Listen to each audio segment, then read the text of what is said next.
안녕하세요. 기술사 노나호입니다. 구독자 24명 분들께 감사드립니다. 네, 오늘은 조금 넓게 다양한 측면을 좀 들여다보고자 합니다. 주거건축, 단독주택이나 공동주택이나 단지 계획에 대한 내용들이 있을 겁니다. 상업건축, 사무소, 은행, 상점, 백화점, 쇼핑센터 각 용도마다 이렇게 세워야 되는 그런 내용들이, 기준들이 다 다르고요. 그다음 교육시설, 공장, 호텔, 병원, 문화시설 다 다릅니다. 그게 뭐냐? 건축계획이죠. 심지어 건축계획은 건축에 대한 역사, 서양 건축사, 한국 건축사 이런 내용까지도 포함을 합니다. 다음 볼까요? 힘의 합성과 회전, 평형, 지점 발력에 대한 내용들, 전단력, 휨 모멘트, 트러스 구조 해석, 단면 1차 모멘트, 2차 모멘트, 단면 계수, 단면 2차 반경, 응력, 변형률, 후크의 법칙, 보의 힘과 변형, 기둥, 부정정 구조, 철근 콘크리트 구조, 설계 원칙이나 보의 해석, 전단 설계, 슬라브, 사용성, 철근 상세 이런 것들, 강구조의 일반 사원과 접합, 부재 설계에 대한 것, 건축 구조에 있어서 구조 시스템, 도질, 기초, 내진 설계, 건축 구조입니다. 급수 설비, 급탕 설비, 배수 통기 설비, 우물 정화 설비, 소화 설비, 가스 설비, 배관용 제로, 난방 설비, 공조 설비, 냉동 및 기타 여론 설비, 설비 내용이죠. 오수, 폐수, 배수, 급수, 여러가지 종류별 배관도 많습니다.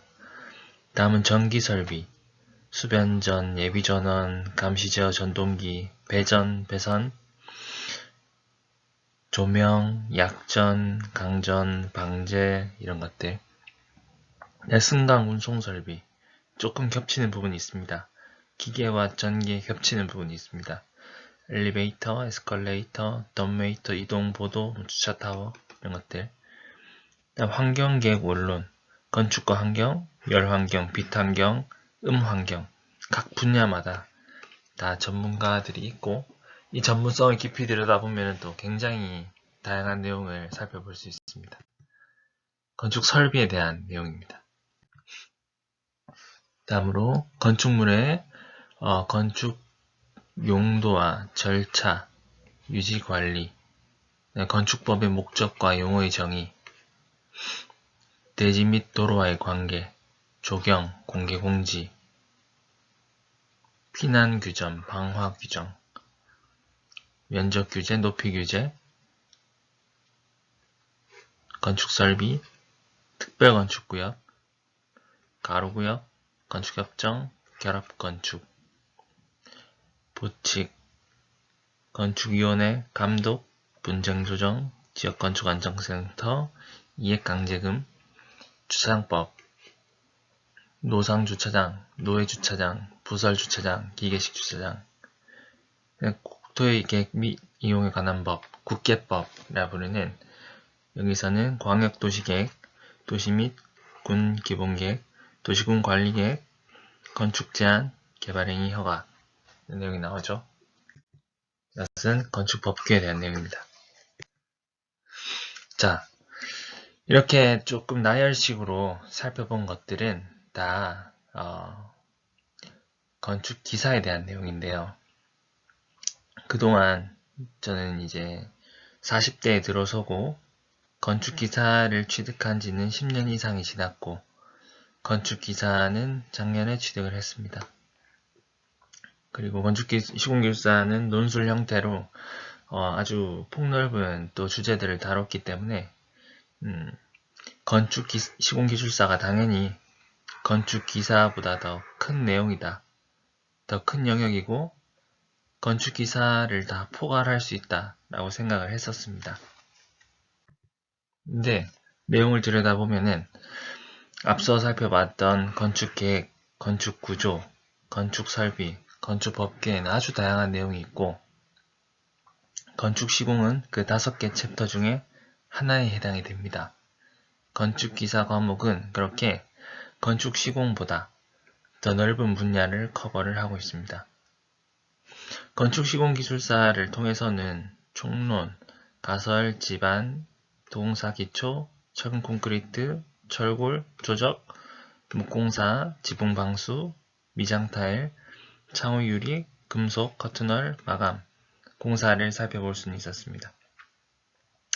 물론 건축시공기술사의 총론에서는 또 아주 넓은 광해 영역을 다루기 때문에 역으로 이렇게 포괄해서 넓게 들어가는 부분이 없지는 않습니다. 하지만 건축기사가 탑다운으로 봤을 때는 이렇게 챕터 구분상 건축시공기술사에 대한 영역은 포괄한다라고 볼 수가 있습니다. 그래서 저는 건축시공기술사가 된 이후 약 10년 이상이 지나서 건축기사 내용을 다시 살펴볼 수 있었던 것이 매우 큰 도움이 됐다고 생각을 합니다. 그래서 이 둘 간의 관계는 서로 상호 보완적인 관계라고 생각을 하고 그 중요성을 느꼈기 때문에 이러한 설명을 한번 하게 되었습니다. 물론 기사 시험이 객관식으로 이제 선택을 하는 방식이기도 하고 대학생 때 이제 대학교 한 4학년 무렵 이제 건축기사를 준비할 때는 누가 그러면 정말 잘한 사람이냐, 커트라인을 간단히 넘겨서 합격한 친구는 정말 효율이 좋게 공부를 했다.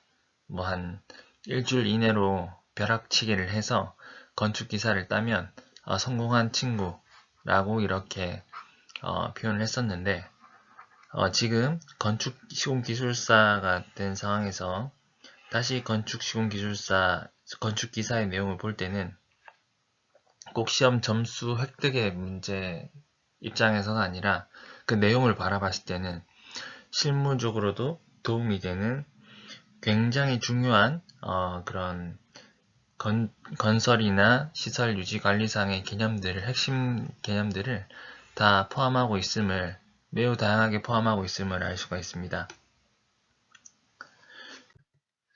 건축시공기술사도 결국에는 다양한 영역을 다 능력을 갖춰야 되겠습니다. 이 T자형 인재라고 하는데 건축시공기술사는 이 건축시공 영역을 주로 대표하는 이 자격이라고 볼 수가 있고 건축계획에는 뭐 건축사, 건축구조는 구조기술사, 건축설비는 건축기계설비기술사, 공조냉동기술사, 건축법규는 건축계획의 일부로서 이렇게 또 포함되기도 하는데 실무적으로는 건축시공기술사도 건축계획과 건축설계에 대한 검수를 해야 되고 그때 특히 건축사들이 취약한 부분이 구조이기 때문에 건축구조에 대해서도 검수, 감독, 관리를 할 줄 알아야 되고 그리고 시공 설비에 있어서도 깊은 이해가 필요합니다.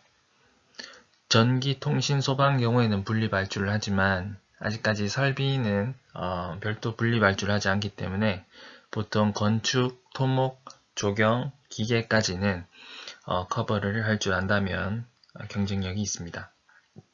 이 법규는 기획 단계부터 설계, 시공, 유지 관리까지 아주 다양한 법들을 필요한 부분들을 찾아서 적용을 해야 되는 부분이기 때문에 필수적으로 알아야 되는 부분이고요. 그래서 건축시공기술사는 그 자격을 바탕으로 실무에 나갔을 때는 결국에는 계획, 구조, 설비, 법규까지 모든 영역을 포괄을 해야 됩니다.